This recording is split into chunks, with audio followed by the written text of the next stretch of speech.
How much money does the Six Kings Slam 2025 distribute? The million-dollar figure chased by Alcaraz, Djokovic, and Sinner. The Six Kings tournament features a massive prize pool to be shared among its participants, far surpassing that of any Grand Slam or Masters 1000. The Six Kings Slam once again bursts onto the calendar with force. For the second consecutive year, Saudi Arabia will capture the world's tennis spotlight with the staging of its innovative tournament, which will feature 6 of the biggest stars on the professional circuit. Following the same path as in sports like football, where it boasts a league full of stars and regularly hosts major competitions, or golf, where it has its own circuit, Saudi Arabia continues its commitment to tennis with the second edition of the Six Kings Slam. The Saudi tournament will feature a lineup that is hard to top, highlighted by the presence of Carlos Alcaraz and Jannik Sinner, the 2 best players of the moment, in addition to the legendary Novak Djokovic. In the second line appear names such as Alexander Zverev, Taylor Fritz, and Stefanos Tsitsipas, the latter replacing Jack Draper, who had to withdraw due to injury. With no ATP points at stake, as it is not an official tournament, and taking up 3 days in an already crowded calendar, the main incentive for participating in the Six Kings Slam is financial. And rightly so, since the prizes distributed by the Saudi tournament far exceed those of any Grand Slam or Masters 1000 that are part of the circuit. Considering that only 3 matches separate the contenders from the final prize, 2 in the case of Carlos Alcaraz and Novak Djokovic, who are directly qualified for the semifinals, it's hard to turn down an invitation to the Six Kings Slam. The price to pay, however, could be high, as many of its participants have shown clear signs of fatigue. Just for taking part, each of the 6 participants will pocket a staggering €1.35 million, a figure that will skyrocket for those who reach the final day of competition. The prize for winning the title is €5.4 million, bringing the total earnings close to €7 million for the tournament champion. The incredible record Carlos Alcaraz could break in the final stretch of the season. The Mercian tennis player has had an extraordinary year with 8 titles, 2 of them Grand Slams. Now he heads into the final stretch of the season with the chance to close in on a historic record. Carlos Alcaraz is very close to finishing the season as world number 1. The lead, though not yet official, is virtual, but the Mercian still has several motivations that can fuel his hunger as he competes for the last points of the season. After dethroning Jannik Sinner by winning his second US Open, the player from El Palmar has 2 more tournaments left to complete a historic year in which he has lifted 8 trophies, including Roland Garros and the US Open. The Paris-Bercy Masters 1000 and the ATP Finals are the final events of the season and could propel the current number 1's tally to 13,740 points. If he wins both, Alcaraz would achieve the second highest score in the history of the ranking format, behind only an exceptional and nearly unbeatable Djokovic in 2015, 16,585. Therefore, he has a real chance to surpass Rafa Nadal's absolute record, 13,030 in 2013.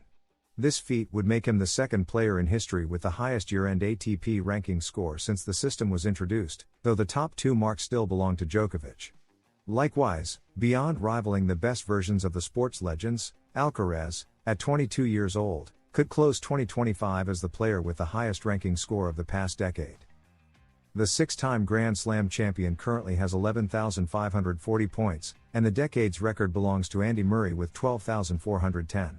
Therefore, Carlos needs just under 900 points to once again etch his name into the sports history. Sinner's decision after his withdrawal in Shanghai.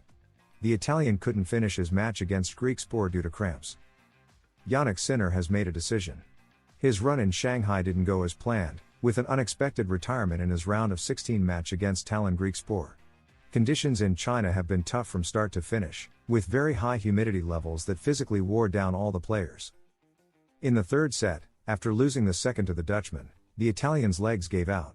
Not even the 5.5 hours of the Roland Garros final had exhausted Jannik as much as that match did.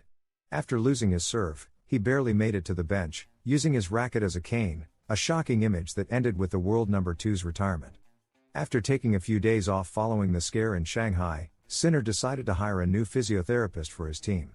This move is aimed precisely at improving his physical condition in this final stretch of the season so that what happened in China doesn't happen again, as it has practically ended his chances of finishing 2025 as number 1.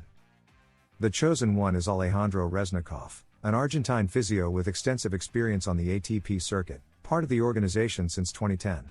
Sinner's decision shows his perfectionism as he makes adjustments to match the level shown by Carlos Alcaraz this season, a version that has catapulted him to the top of the world rankings.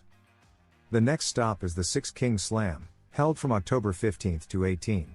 The Italian will play the quarterfinals against Greek player Stefanos Tsitsipas, who entered the tournament after Jack Draper's withdrawal. A purely exhibition event, but financially, it distributes staggering figures for the players.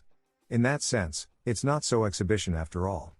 The event, organized in Riyadh, distributes a total of $13.5 million, guaranteeing at least $1.5 million for each player and up to $6 million for the winner.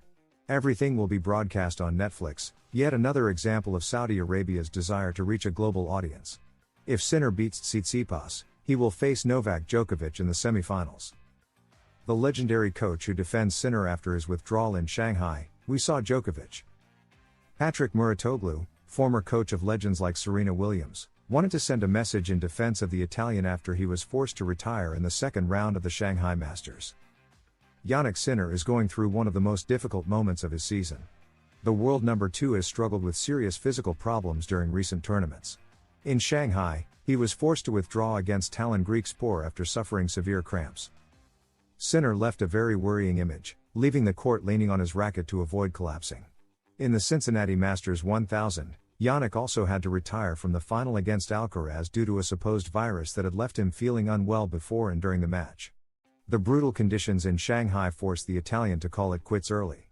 Amid criticism that Sinner had withdrawn simply because he was losing, Patrick Mouratoglou, former coach of Serena Williams, came to his defense.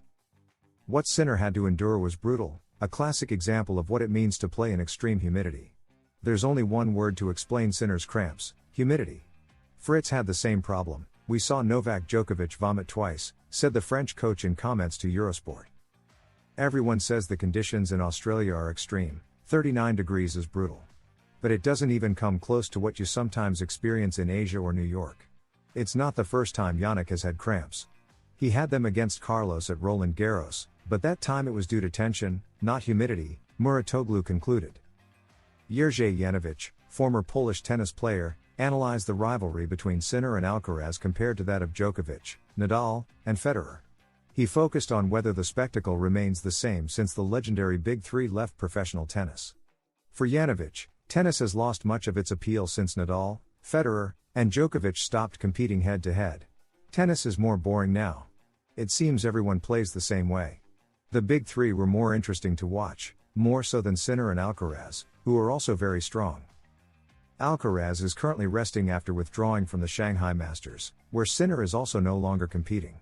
The Italian fell in the second round, forced to retire after suffering terrible cramps. Djokovic, meanwhile, will play for a spot in the final against Polish player Valentin Vaquero. The ATP is tired of Carlos Alcaraz and Jannik Sinner.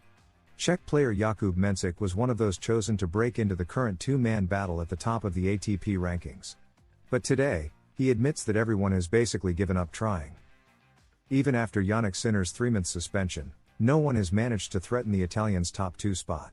The world number 1 has been taken by Carlos Alcaraz, who else, but the two continue such a dominant rivalry that even German Alexander Zverev looks bad next to them. And that's despite being ranked number 3. In 2025, titles are practically being split between them. If they don't meet in a final, it's only because one of them didn't play. And when one doesn't win, the other does. Their dominance has reached a point where even their peers are tired of trying to catch up. One of them is Jakub Mensik. The Czech player was tipped at the start of the season to challenge them, or at least try to join the fight. But now, as the year nears its end, he has abandoned that goal. As he told La Gazzetta dello Sport, "Right now, Alcaraz and Sinner are the best, then there's a big gap with the rest. We're trying to catch them, that's our job, but I see them as superior to us in every way. Their consistency and style of play are on another level, every shot makes a difference." In Miami, he was the big revelation after defeating Novak Djokovic in the FINA, but pressure and injuries have prevented him from shining much more in 2025. "I really need to improve every aspect of my tennis to grow. I can't make predictions. You can learn a lot from them in training, but facing them for the first time would help me understand how they act in every situation. I don't feel any expectations, but I'm willing to work hard." His first Masters 1000 title brought him instant attention. Now, the spotlight has faded a bit. Fans and journalists start talking about you, and your matches get much more attention. But I have no expectations for my career and am simply focused on working. Winning a tournament or important matches doesn't mean you've reached the level of the best. Right now, I'm training, I see my ranking rise, and my game improving. I'm happy with that.